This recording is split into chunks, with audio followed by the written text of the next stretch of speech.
Welcome back to Imouttraveling. Today I'm going to show you how to get from this to this while staying under $450.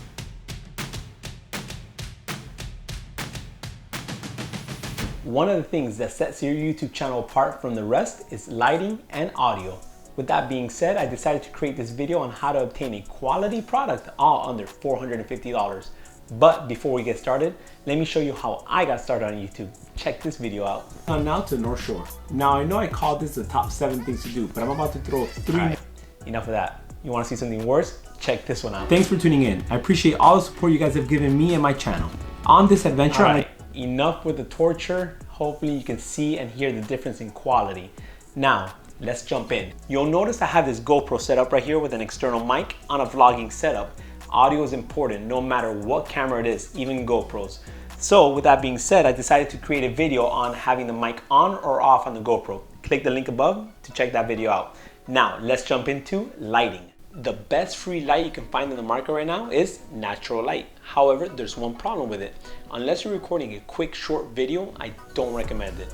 The reason is because you can't start recording in the morning, take your break, come back at night and start recording because the light won't be the same. It'll be extremely noticeable. So with that being said, I recommend going on Amazon. I'll put the description below and buy yourself a set of Neewer 2-pack bi-color LED dimmable lights. The one that I bought was $240 and there's another one for about $170. So roughly about a $70 difference. But the one that I have has a LCD display in the back of the light, so it shows you the temperature of the kelvins of the light, and it also shows you the brightness of the light. And it also comes with this control. The control pretty much controls both lights.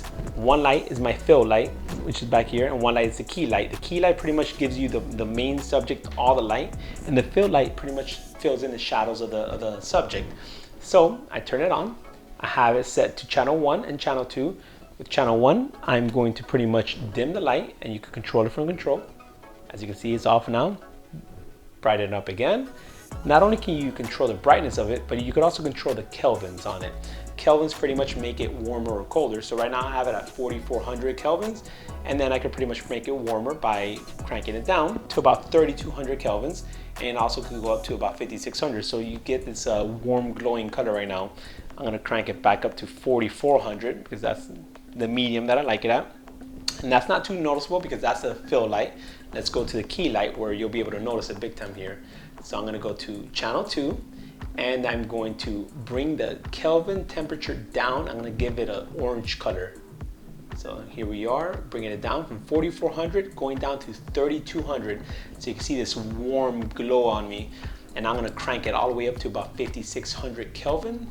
And here we are, we're passing over 4,400. Now we are at 5,600 Kelvin. So you see this cool blue color on me. I don't like it too cool and blue. I don't like it too warm and orange. We have to find a medium. So I like 4,400 Kelvin, which is what I had it at in the beginning. And here we are, 4,400 Kelvins at 100% for the brightness. You can bring it down once again, but this is pretty much the setting that I like. Once again, you have 2 lights. One is going to be your key light, which pretty much brightens up the subject, and you have the fill light, which the key light gives the subject a little bit of a shadow, and the fill light pretty much fills in that shadow. Now, the second part to the light section of the video is pretty much the background light. You can have any kind of light. In this case, I have my cabinet over here, and I'm actually going to turn on the GoPro so you can see exactly what I'm looking at. Right here, I have the lights, so I can have it off, as you can see back there, and turn it on all the way bright. And by doing that, I'm gonna put this in the video, but by doing that, pretty much it gives a little background element color here, and then I have these cool blue and purple colors. Pretty much you can find them on eBay for about 40 bucks. There's so many different types of colorful LED lights, but I definitely recommend buying some kind of background color. Even if it's string lights, whatever the case is, it adds some kind of background element to it between your fill lights and your key lights and the background colors. That pretty much gives your whole video a nice little feel to it. Moving on to audio. After I received negative feedback on my terrible audio quality from my friends, I decided to do some research and look for a studio mic. And I found this Rode VideoMicro for about $60 on Amazon, description below. You can't beat it. not only is it very small, so it's not too intrusive. Whenever I'm out in the street and I'm vlogging, I use this mic. Two great features to the mic is that the power source is pretty much the camera, so there's no need for batteries, which is a great perk. And then the second part is that once it's connected, it's pretty much on. So once you hit record, it's already recording. You don't have to worry about turning it on and forgetting to turn it off, you know, so it's always on. So that's a great perk of that. However, it's so good that in my room, it's such a tight little room that it echoes so much, and I don't want to have to put blanket. It picks up all the echoing noise. So one of my friends noticed that. He said, you know what, why don't you get yourself a lapel mic? I said, sure. He recommended the Kima Fun mic, also for about $60 retail on Amazon, description below. It's the one I'm using right now, and the audio quality is on point. It also eliminates more of the background noise because it's pretty much directly to my voice right here. The best part about it is that whenever I'm shooting weddings or any other videos, now I have a second mic and a lapel mic that pretty much wirelessly connects to my camera. So for $60, you can't beat it. So now let's backtrack. You have the light that I recommended, $240 with the LCD display and the wireless control, right? You have the $60 lapel mic or the Rode VideoMicro, either one, so you're at $300.